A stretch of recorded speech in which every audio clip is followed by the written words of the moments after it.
第六个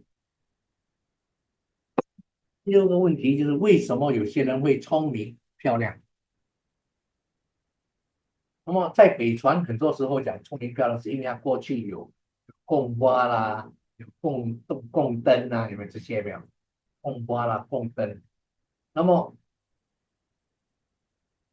在我们这部经里面是讲说，因为他没有嗔恨，没有恼怒的性格，就是你性格很好，即使受到许多的评论，他也不会愤怒，不怀敌意，不会显露出愤恨、嗔恚、不满，就他性格非常的好，非常的温和。如果这个人呢，在他去世后啊，他没有投身到天界，或者是他投身到天界再投身为人，那么无论他投身在哪里，他都会长得美丽。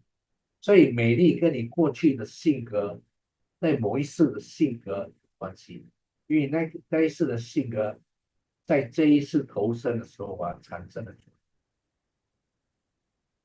那么这边有个例子叫做须菩提尊者，须菩提尊者。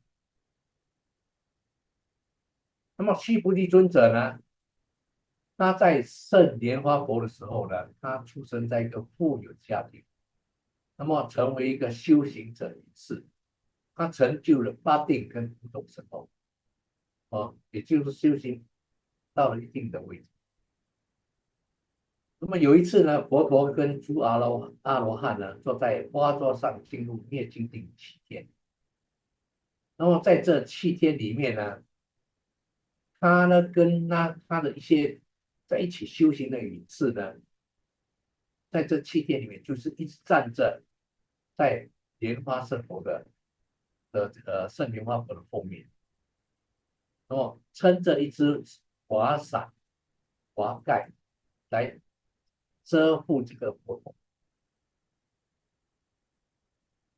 那么当佛陀跟诸阿罗汉从灭尽定出定的时候呢，而这些隐士呢，又从森林里面采得花果蔬菜花果跟来供养佛陀跟他的僧团。所以佛陀接受了第一比丘供养第一比丘，让他为这个隐士开示佛法，来表示感谢、随喜、回向跟祝。所以当时佛陀就接受了供养第一的比丘。当时有一个比丘叫供养第一，就是当时的圣莲花佛的时候嘛，那时候呢有一个叫供养第一的比丘，他接受他的供养之后啊，就开始，然后开始了之后呢，这个所以在开示完之后呢，这个须菩提的前身他就发言，将来自己在未来佛的时候呢，他也要得到同样的成就，也就是供养第一的这个称号，他要得到这样的成就。发言，当时他的戒行清净，他还有八定神通，同时他供养的佛跟僧团是从灭尽定出来，所以他的条件非常非常非常的殊胜。所以他在供养佛陀跟诸阿罗汉之前，供养的时候，供养之后呢，他都对佛法僧有清净的信心，而且他有着欢喜心，他相信这，他相信业有大果报，接受布施者是世间无上的福田。因为他接受他布施人就是尊佛嘛，佛呢就是世间无上的福田，而他在最佳的时机呢，布施给他们，就是他们从灭尽定出来的时候，所以他的这个布施非常非常的殊胜，因为他本身就有八定神通，神界清净，他供养的东西呢也是清净，他供养对象呢是无上无田的跟神团，而他供养的时机呢是刚好从灭境定出，那么他又对佛法僧具有强大的信心，所以他这个条件全部因此当在释迦佛的时候啊，他就成为供养。那么他经常去见佛听闻佛法，他修行止禅跟观察，并且注重于慈心禅，他很注重于慈心禅，并且以慈心禅为基础的，进而修行观察，达到行舍智，已经快要到为正阿罗汉的行舍智。那么慈心禅刚好是跟那个嗔恨相对立的，因为他有慈心有喜心，所以他心呢没有嗔恨。那么在我们佛陀的时代呢，他出生为几孤独长者的侄儿，所以他长相呢英俊、清秀、美好，因此称为须菩提的意思说他是英俊、清秀、美好，因为他从来没有嗔恨心，他过去世一直到这一世，他没有嗔恨心，他是修持心观。据说他在入村托钵之后啊，他会在每一个家布施的门口进入慈心禅定，就是他已经修慈心禅，已经到了相当熟练的地步，他可以快速的进入慈心禅，然后就再出来，然后他再接受那个再接受供养，所以使到那个施主人得到最大的报。为什么呢？因为你供养一个从禅定出来的圣者，他的福报是非常非常大。所以他为了让这些人得到最大的福报呢，他会先进入慈心禅，再出来，然后再接受。那么须菩提长老他的布施有一个款，我们不见话有一种款的，他跟这个大迦叶尊者一样。须菩提长老呢，喜欢到有钱人家去活活；大迦叶尊者呢，喜欢到穷苦人家去活。那变成两个极端，两个极端。所以大迦叶尊者认为呢，那些贫穷人就过去从来没有布施给圣者，布施给出家人，所以这一世他很穷。因此，大家是希望给他们制造一个机会，让他们布施，从此脱离穷困。那么，须菩提长老呢，他是认为说，这些有钱人很可怜，当他们把这个福报用完之后呢，下一次他们就要接受福报，因此希望他们能够托钵给这个出家人。能够布施给出家人，使他们可以继续有好的下一生，这是两个极端。当时呢，频毗娑罗王他答应要为他建一个住所，他答应他，可答应了之后啊，忘了记了，竟然把这个承诺给忘记。那么你忘记就忘记了，那么这些尊者不会跟你要的，不会跟你hello，你欠我这个东西，不会的啊。你答应后啊，你就要去给。他答应了之后，他就不会说去跟你 hello，不会的哦。所以须菩提尊者就在露天的地方禅修，哦，所以结果呢，很长的时间这个地区都没有下雨。那么频毗娑罗王后来发现，原来不下雨的原因是因为他忘了给他做，他忘了他的那个承诺的那个诺言，因此他就赶紧下令部下，先为须菩提尊者建一个住业大成的小屋，先建一个简单的屋子给他，给他在里面禅修。所以当须菩提尊者一进入这个小屋，坐在稻草上制成的床之后，天开始下雨。所以为什么呢？因为他的心是心禅，是心禅，以那个处世间的智慧跟清净的，那么天神来保护他，免受大雨的影响。因为天神保护他，他不会下雨。再有好几部经都有这样哦，就好像有一个三国圣者，当他不在家的时候啊，那么那一尊佛就去到他家佛国，然后他要刚好这尊佛需要那个屋顶的稻草来盖他的屋子，因为那时候找不到稻草，然后他去到家，然后这个三国的圣者刚好不在那边，他交代他的父母亲，他父母亲是不能自理的瞎眼睛。所以他就跟他爸爸妈妈说，假如佛陀来，他要什么你就给什么，不要问。所以当那个世尊到他家要他屋顶上的那个稻草呢，遮雨的稻草，他父母亲想都没想，给啊，你要多少你拿多少。所以世尊就把他屋顶上的那些稻草给他，然后这尊佛知道他这个东西没有真正的布施的人，因为真正布施的人其实是那个三果圣者真正布施，可是布施人不在场，他只交代另外一个人，是他父母亲，所以他就把这个稻草给他。所以当他稻草拿走了，他这个屋子上面是空的。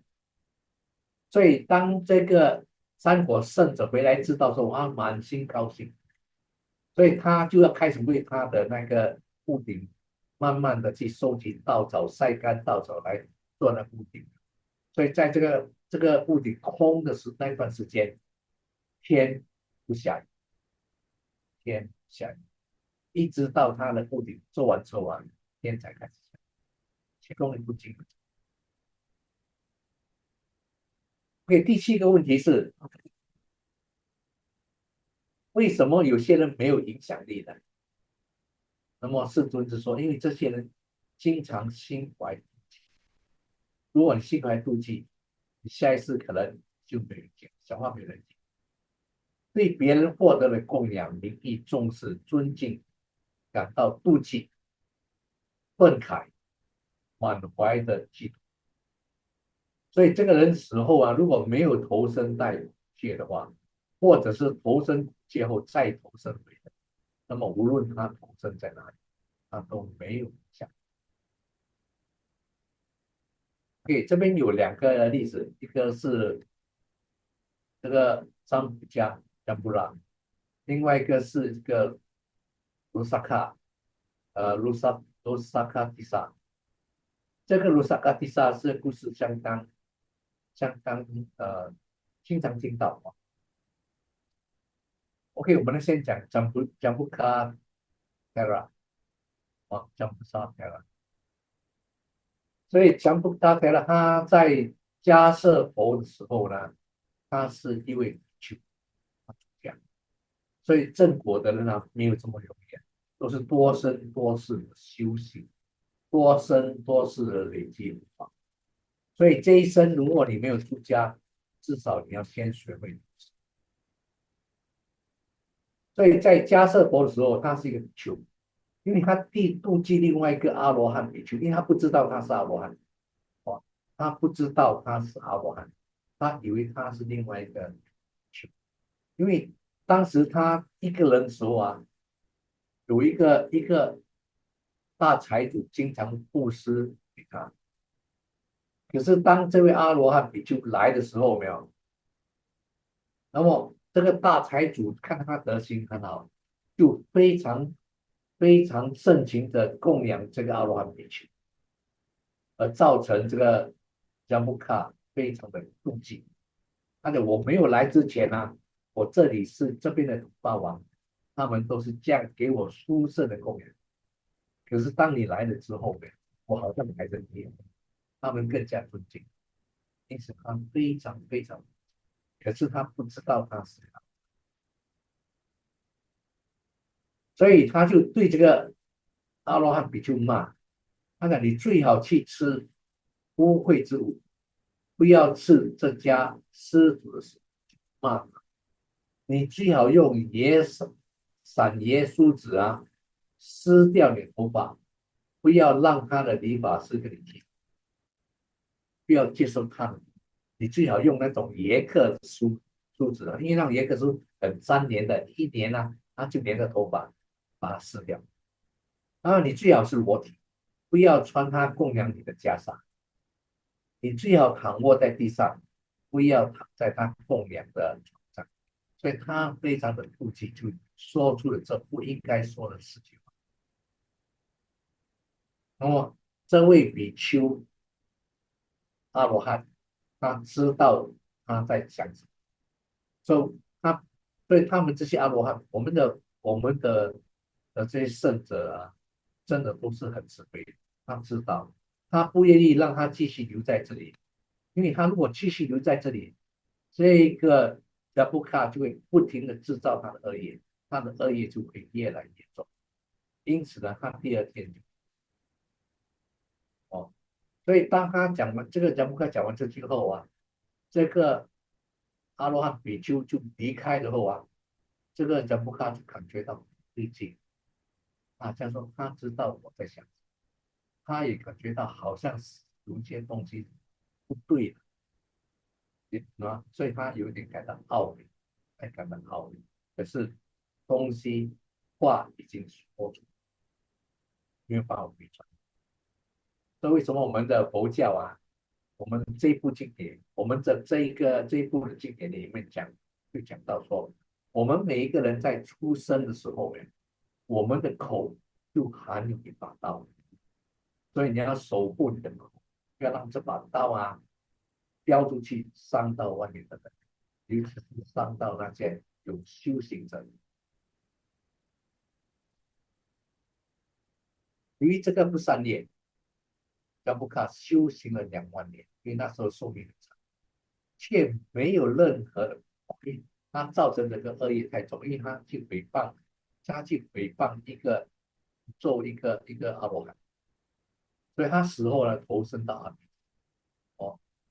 所以遇到出家人，如果你不到他的修为，最好你不要乱讲话，也不要去跟他产生冲突。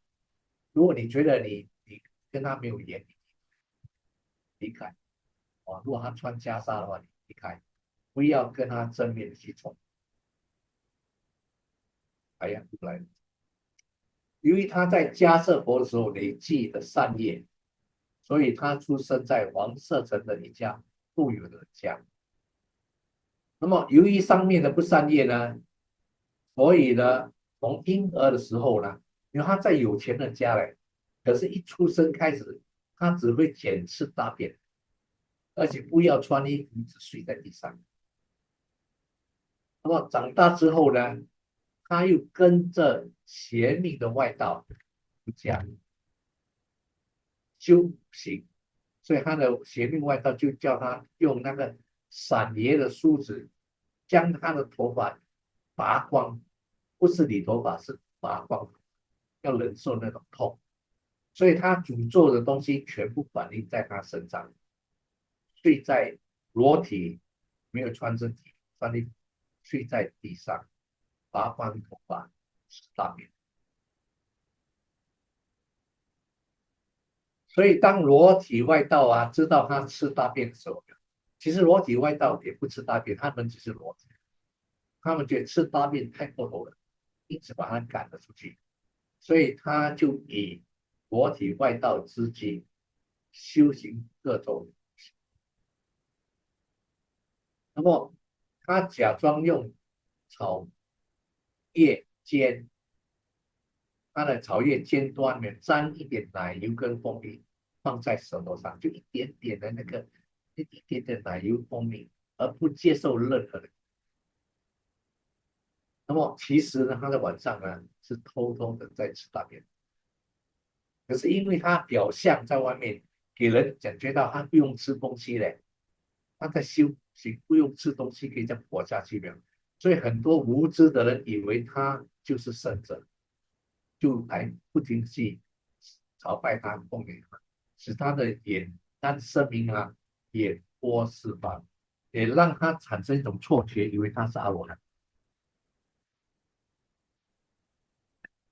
他产生一种错觉，以为他是阿罗汉。所以当他在55岁的时候佛陀知道他机缘成熟，去造访。那么当天晚上呢，达布卡就看到很多天神来礼敬佛陀，所以他就对佛陀产生了佩服。所以隔天他就来请教佛陀，因为这个很重要，你不要让这个人服你，他的心才会软。因为如果你跟一个人在争辩的时候，他心不软的话呢，他听不进你的话。同样的，假如一个人的心很硬的话呢，他也很难听懂别人的教导。所以这种人是不受教的，不受教，因为他心很硬，他不受教。你跟他讲什么，他听不进去。所以当他心开始产生一种佩服、软化之后呢，他来请教佛陀。因此，佛陀告诉他，造成他如今长期苦行是他过去世的恶业，因此劝他放弃错误。所以在佛陀开导他之后他对自己的裸体、身体的羞愧。所以在我们佛教阿毗达摩，惭跟愧是非常非常重要的心的善心所。一个人一定要有身体起到惭愧心，他才会行走向善道。一个没有惭愧心的人是不可能行善。像今天的 Donald Trump， 我经常用 Donald Trump 不是因为他真的是一个非常好的例子。Donald Trump 本身呢，你可以看他的行为，他不会有那种惭愧心，所以他会无恶不作。他做出来的东西他不怕伤害自己，他不怕他做出来的东西将来会伤害自己，他也不怕自己做出来的东西会不小心伤害别人。所以佛陀就当时佛陀知道他产生的羞愧心就给他一块布，让他遮蔽他的身体，然后给他一个开示，他就证得好。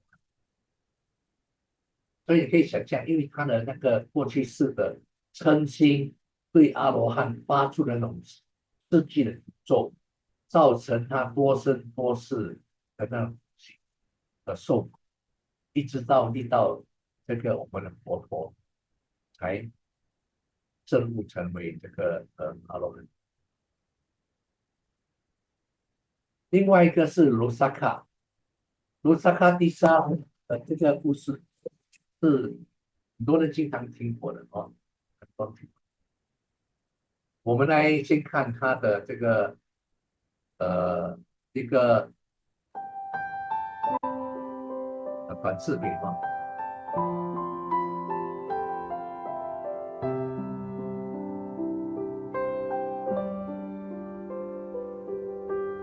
During the Buddha's time, while the Buddha was residing at the Chetavana temple, the monks gathered in the Hall of Truth and discussed the strange case of the elder Losaka. When the Buddha arrived at the Hall of Truth, the monks asked him about it. Then, in order to show the detailed workings of Kama, the Buddha told the following story. During the Buddha's time, there was a village of fishermen in Kosala. The village was made up of 1,000 families. The fishermen were usually very skilled and were able to make a living by selling the fish they caught. On one particular day, Losaka was conceived in his mother's womb. From that day on, the fishermen were not able to catch even a single fish. While his mother was pregnant with Losaka, the village was destroyed 7 times by fire. In addition, the village was visited by the king's tax collectors 7 times. The villagers reflected that they had never experienced this kind of misfortune in the past. They concluded that someone must be the source of their misfortune. They came up with a plan to determine who was the source. The villagers split themselves evenly into 2 groups of 500 families. The group that was without Losaka's mother was suddenly able to catch fish again, while the other group was not. They then further split the group down evenly into 250 families, and then into 125 families, and so on. Each time, Losaka's mother was always in the group that experienced misfortune, and the other group was able to begin catching fish again. Finally, the villagers were able to determine that Losaka's parents were the source of the misfortune. Losaka's parents were then forced out of the village. After being forced to leave the village, Losaka's father left his mother. Alone and with a child, she was barely able to survive. After some time, Losaka's mother gave birth to him alone in a dirty alley next to piles of trash. After giving birth to Losaka, his mother was not able to find any work. Losaka's mother did whatever she could to raise him until he could stand and walk on his own. Then, knowing that she couldn't raise him any longer, she sent him away to beg for food and reluctantly abandoned him. Even though it broke her heart, she felt she had no other choice. Maybe on his own, he would be able to find a way to survive. Losaka lived a life of a beggar. He slept wherever he could. He was always dirty and unwashed. People had no sympathy or compassion for Losaka. For some reason, they did not want to help him. Instead, they chased him away. At the age of 7, Losaka had never had a single meal in his entire life. He survived by eating scraps of food he found on the floor. It was never enough, and he never knew the feeling of a full stomach. One day, while the Venerable Sariputta was going into Sawati for alms, he noticed Losaka, feeling compassion and sympathy. He said, "Child, come here. What village do you come from? Where are your parents?" "I am destitute, sir. I belong to no village. My parents abandoned me." The Venerable Sariputta then shared the food from his alms bowl to Losaka and said, "Young child, how would you like to join the order? You would have a place to rest and food to eat. All you would have to do is ordain and earnestly practice the Buddha's Dhamma." "Sir, I would indeed like to ordain. However, would you really receive a poor wretch like me into the order?" "We will." "Then, with your mercy, let it be so." The Venerable Sariputta then ordained Losaka as a novice. What did you learn from this story? Let us know in the comments.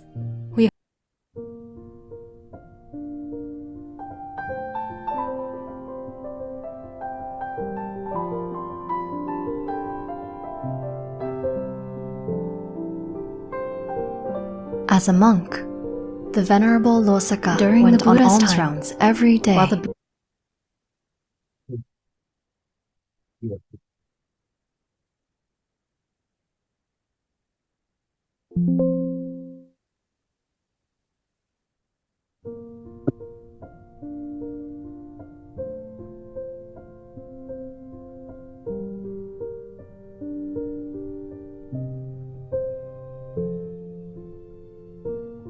As a monk, the Venerable Losaka went on alms rounds every day. Whenever someone gave a spoonful of food to the Venerable Losaka, his bowl would appear full to everyone. This was due to his past karma. Everyone who saw him would then give their alms to other monks instead. The Venerable Losaka experienced immeasurable suffering throughout his life. This led him to dedicate himself to practicing the Buddha's teachings in order to free himself from future births.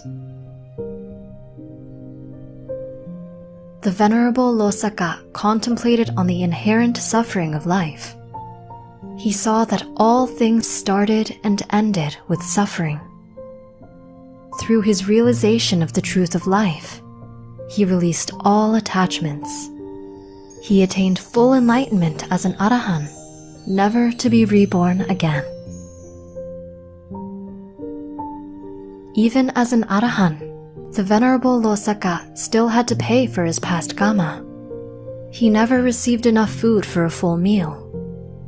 However, he only suffered physical karma and did not suffer emotional karma. After many years, the Venerable Losaka was nearing the end of his life. The Venerable Sariputta reflected on his student and thought, "My student will pass away today. I will see to it that he has enough to eat." The Venerable Sariputta then invited the Venerable Losaka to join him for alms in Sawati.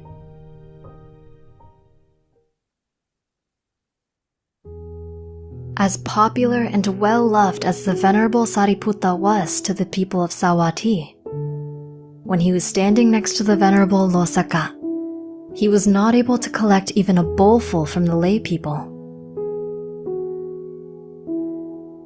The Venerable Sariputta then contemplated that the Venerable Losaka's karma must be very strong indeed. The Venerable Sariputta then asked the Venerable Losaka to return to the temple. After he left, the Venerable Sariputta received more than enough alms. He then asked some laymen to bring the food back, but they forgot and ate it all themselves. When the Venerable Sariputta returned to the temple, he went directly to the Venerable Losaka. "Did you get the food I sent to you?" "No, sir, I did not." "Then please wait here." The Venerable Sariputta went to see King Pasenadi of Kosala with his alms bowl. The king took his bowl and returned it with the 4 types of sweets that monks are allowed after noon.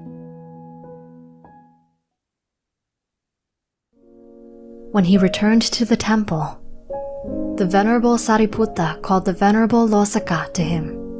He said, "Venerable Losaka, come, eat this food, but I must hold the bowl, otherwise the food will disappear."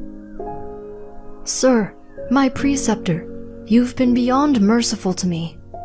You've done so much for me already.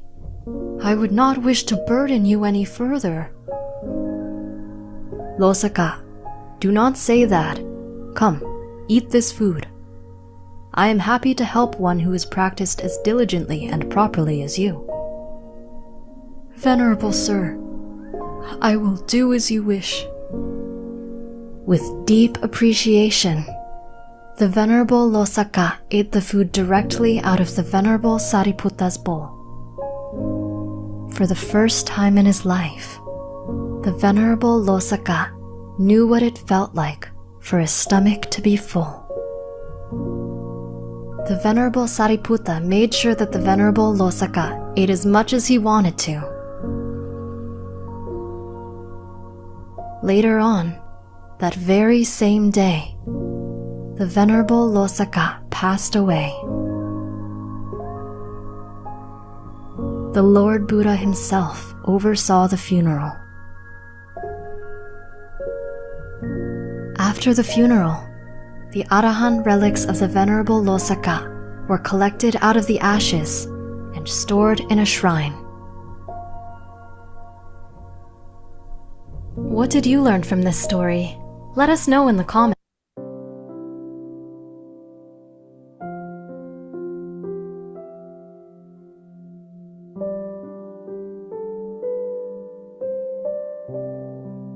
After the Venerable Losaka's body was cremated, the monks built a shrine for his collected Arahant relics.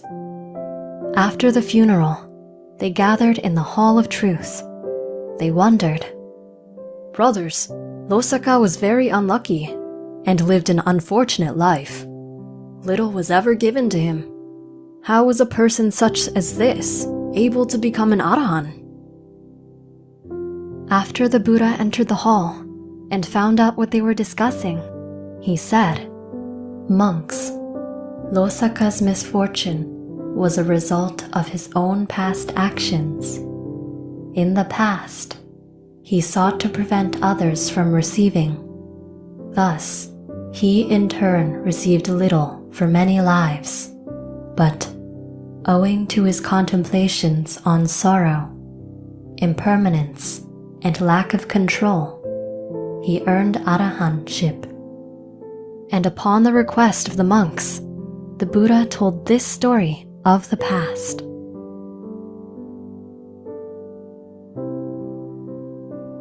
A long time ago, during the era of the Buddha Kassapa, there was a monk who lived near a village and was supported by a village elder. The monk was virtuous and diligently practiced insight and wisdom. There was also another monk who lived nearby. This Arahant monk decided to pay a visit to the village. The Arahant monk entered the village. When the village elder saw him, he was very impressed by the monk's demeanor. The village elder requested the monk's bowl and said, "Sir, allow me the opportunity to make merit. It would be my honor to offer you food." After offering the Arahant food, the village elder listened to a moving Dhamma sermon. The village elder was so moved that he further requested, "Venerable Sir, it would be to my benefit and prosperity if you were to not travel further, but rather stay here at the village monastery. This way, I can visit you and hear more moving Dhamma." The visiting monk then went to the monastery and saluted the resident monk. The resident monk greeted the Arahant with courtesy and asked, "Sir, you must have traveled far. Have you had any food yet?" The visiting monk answered, "A kind village elder stopped me and offered me food and requested that I stay here." When the resident monk heard this, he felt heat rise to his head. He thought, "The village elder? If the village elder likes this monk so much that he invites him to stay here, that will take away from the service and offerings I receive." Then, begrudgingly, the resident monk led the visiting monk to his hut. After showing the visiting monk where to stay, the resident monk left and thought, "I have to do something, or else I might lose the support of the village elder." In the evening, the resident monk saw the village elder arrive with flowers, candles, and perfumes. Assuming that these were gifts for him, the resident monk was happy. However, the village elder instead asked, "Where is the visiting monk residing? We have brought offerings for him." When the resident monk realized the gifts were not for him, his demeanor changed. He became very upset. He tried his best to hide it, but it was clearly visible on his face. The resident monk watched the village elder wait on the visiting monk and couldn't help but think, "I knew it! I'm losing my supporter to this new monk. It's just as I thought. I was right."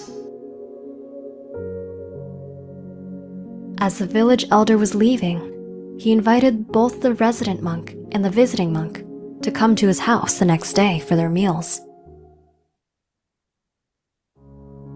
That evening, the resident monk thought long and hard about what he should do. He had become accustomed to living in this place and expected the village elder's support to be permanent. He began scheming on how to prevent the visiting monk from taking residence here.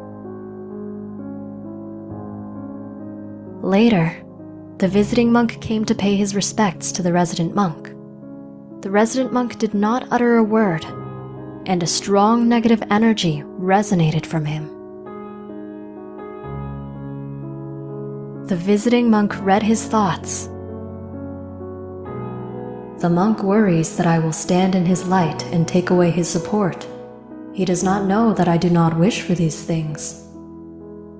The Arahant monk then went back to his hut and entered deep concentration. The following morning, the resident monk went to the gong. Instead of striking it normally, he took the back of his knuckles and barely grazed it against the gong. The gong made no noise.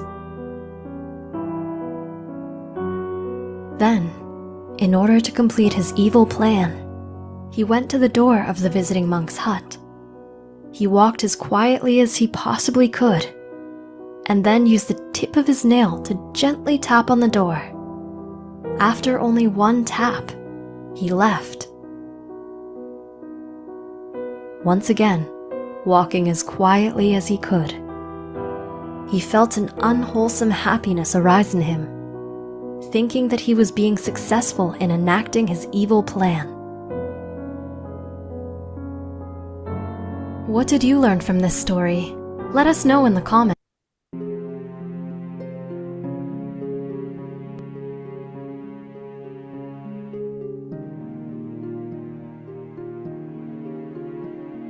The resident monk arrived at the village elder's house alone. Seeing that he was alone, the village elder asked, "Where is the visiting monk? Did you not come together?" The resident monk acted confused and said, "I don't know what happened.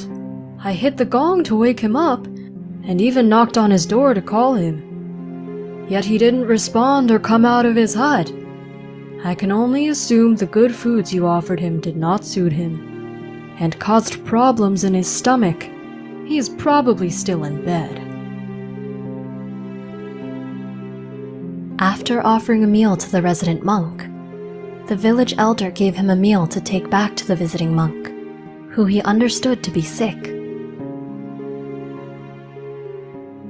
The resident monk received the food with a strong negative attitude. He thought, "Even now, you are taking the village elder's attention away from me. I have become your messenger boy.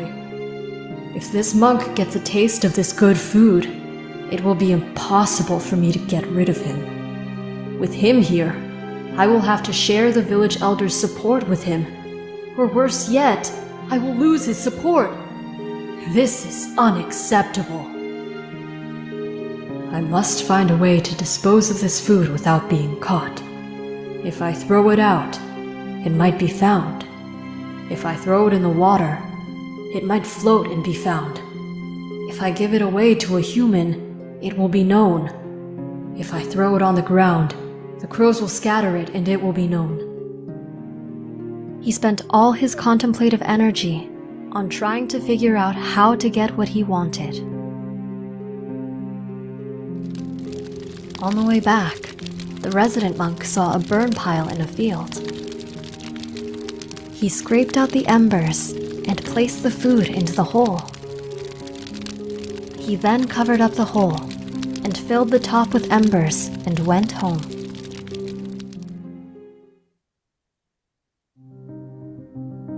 As the resident monk went to check on the visitor, to keep up appearances, the visitor monk was no longer there. The visitor monk did not want to help the resident monk create more evil karma. Knowing that his presence was causing hardship for the resident, the visitor monk just packed up his belongings and flew away. When the resident monk saw that the hut was empty, his mind started racing. He started putting together all the now obvious clues that his mind purposely ignored. It was obvious to him now that the visitor monk was not just any monk. He must have been an Arahant. The visitor monk must have read my mind and knew my evil thoughts. In order not to contribute to my evil, he decided to leave instead of staying in this comfortable place with a dedicated supporter. He's a good monk. He's doing what a good monk would have done. What have I done? Jealousy? Trying to prevent others from receiving? Sabotage? Lying? Scheming? I am a monk. I dedicated myself to being a monk. What have I done? I have lost my way. I messed up. He's gone. I can't even apologize or beg for his forgiveness. What karma will I have now? What does the future hold for a person like me?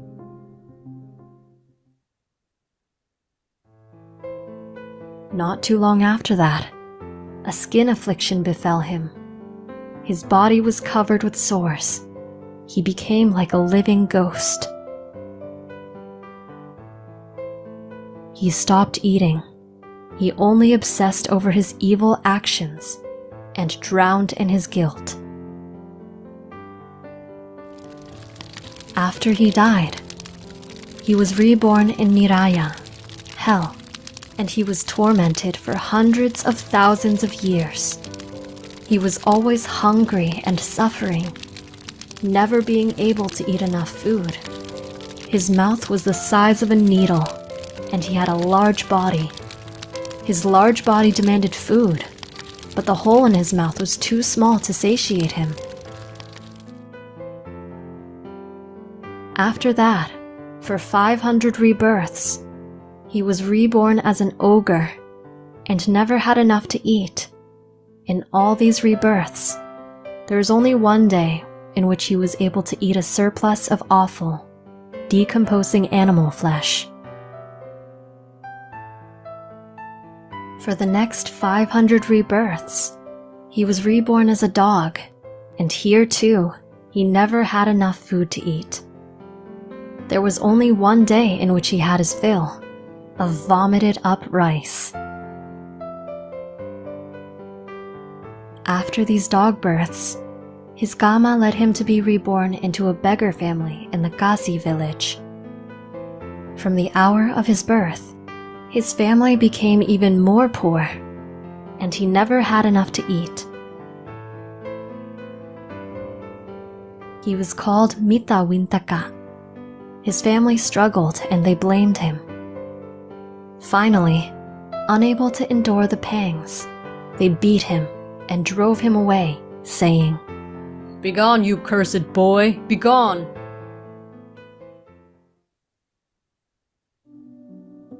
Over the course of his wanderings, Mita Wintaka happened upon Benares. There, he encountered a school in which the Bodhisattva was a world-famous teacher with 500 Brahmin students. The Bodhisattva took Mita Wintaka in as a charity case scholar. However, Mita Wintaka was not used to living with others and was never trained to get along with others. He was fierce, obstinate, and disagreeable. He was always fighting with his fellow students and would not listen to his elders' reproofs. As he grew, so did his bad attitude. He did not pay attention to his studies, nor did he see their value. Eventually, he couldn't take it anymore and ran away. He married a miserably poor woman and had children with her. The villagers saw that he came from the Bodhisattva's famous school and hired Mita Wintaka to teach them what is right and what is wrong. They gave him a hut to live in at the entrance to their village. However, after Mita Wintaka moved to the village, the king's tax collectors came 7 times. The villagers' houses mysteriously burned down 7 times, and their water source dried up 7 times. The villagers put together that all this misfortune occurred after Mita Wintaka arrived, and beat him and drove him out.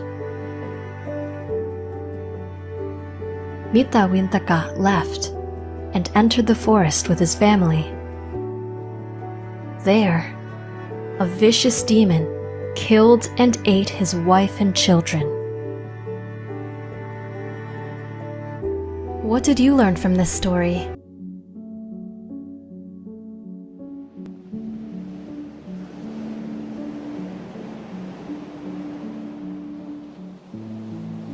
After the death of his wife and children, Mita Wintaka wandered to a village named Kampira and arrived on a day that his ship was about to set sail.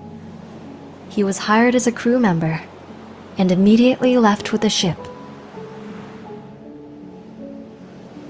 However, after 7 days, the boat suddenly stopped moving for no apparent reason. Nothing seemed wrong. The sailors were surprised. In all their journeys, nothing like this had ever happened before. They considered it and decided to cast lots in order to find out who was the cause.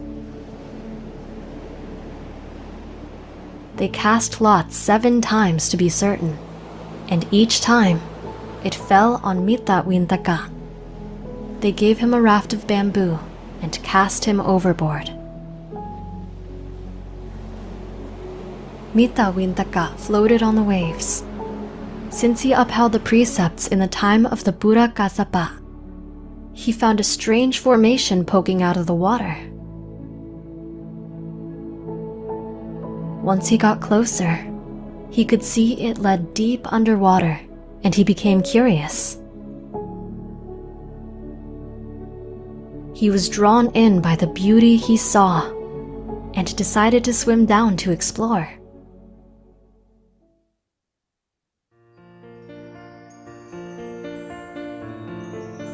What he saw surprised him.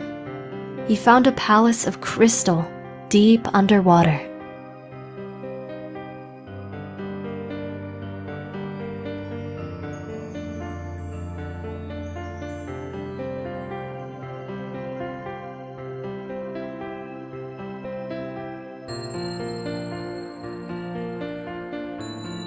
He was greeted by 4 angels who were the daughters of the gods. He dwelt with them in pleasure for 7 days. However, palace ghosts can only enjoy happiness for 7 days, after which they have to go receive their punishments. Only then are they allowed to return to the palace. The angels told Mita Wintaka to wait there, and after a few days they would be back. However, Mita Wintaka was not one to listen to the instructions or advice of others, and after the angels departed, he swam back to the surface and left. Then, he came upon another marvelous stone formation. He decided to explore and dove deeply. There, he found a palace made entirely from silver.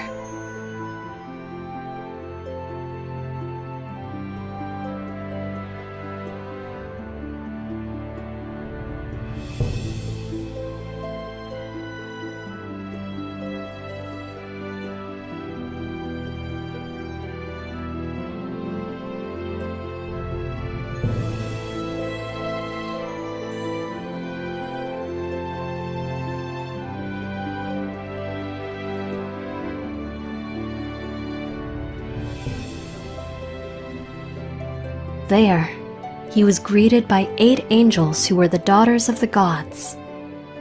He spent 7 days with them.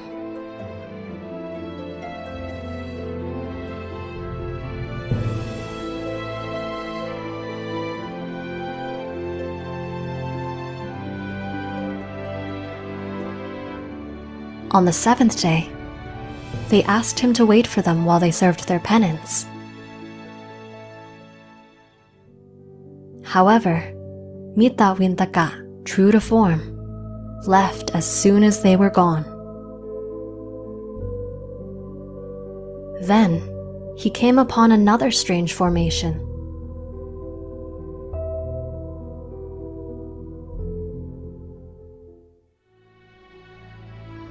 There, he saw an even larger palace made entirely from jewels.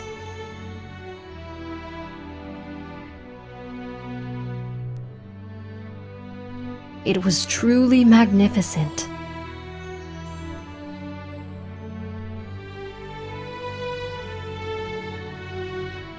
There, he was greeted by 16 angels who were the daughters of the gods. He spent 7 days with them.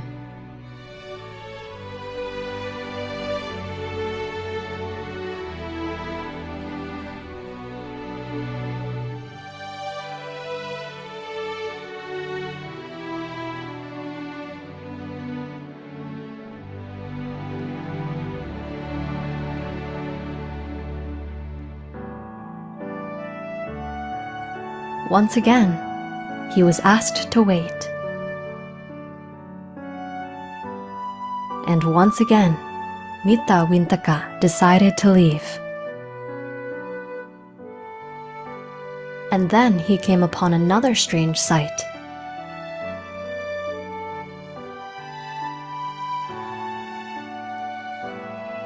There, he saw an even larger palace made entirely from gold.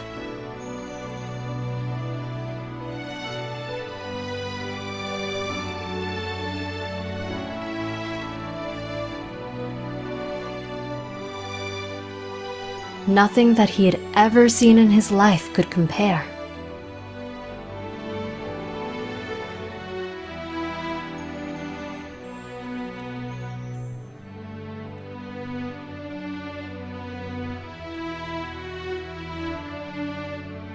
There, he was greeted by 32 angels who were the daughters of the gods.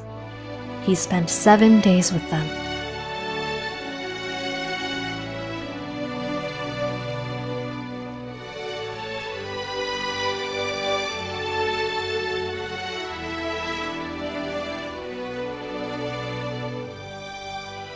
And after 7 days, he was asked to wait. True to form, he did not.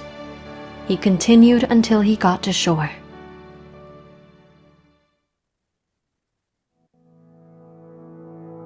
Nearby, there was an ogress who had taken the form of a goat. Mita Wintaka, seeing the goat, thought he was in for a good meal. Not knowing that she was a powerful ogress, Mita Wintaka grabbed one of her hind legs. Right away, with the power of an ogress, she kicked him. Mita Wintaka landed in a distant moat near Benares, which happened to be where the king kept his goats.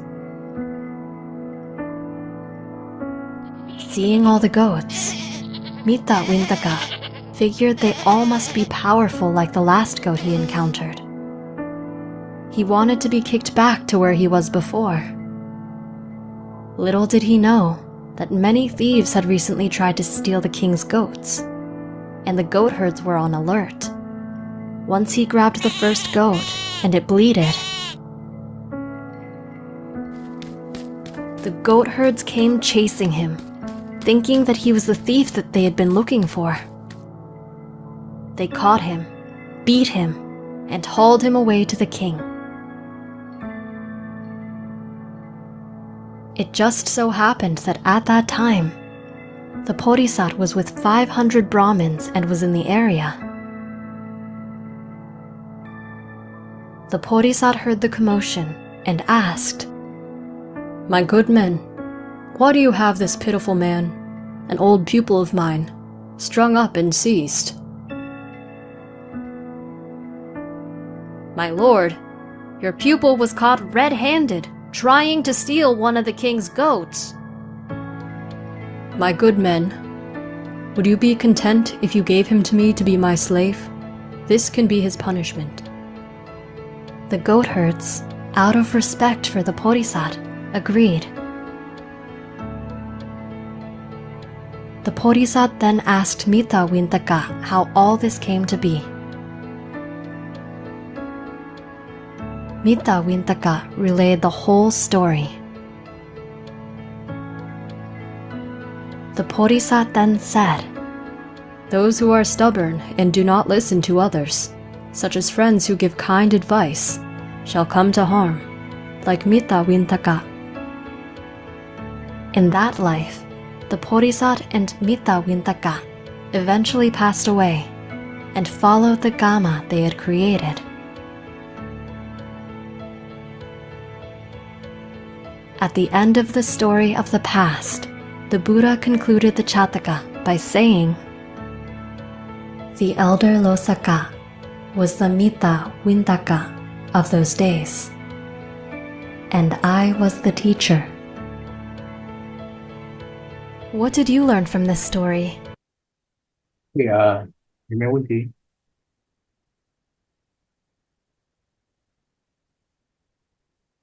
如果没有问题的话，我们下个星期继续这个啊。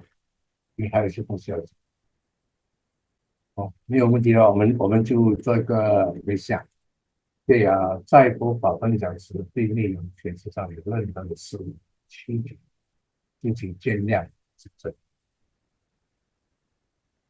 以此佛法学习分享功德，愿我今生尽美的生灵气见界的家庭，生生世世人听闻正法，不利于人，对利善事之道正念。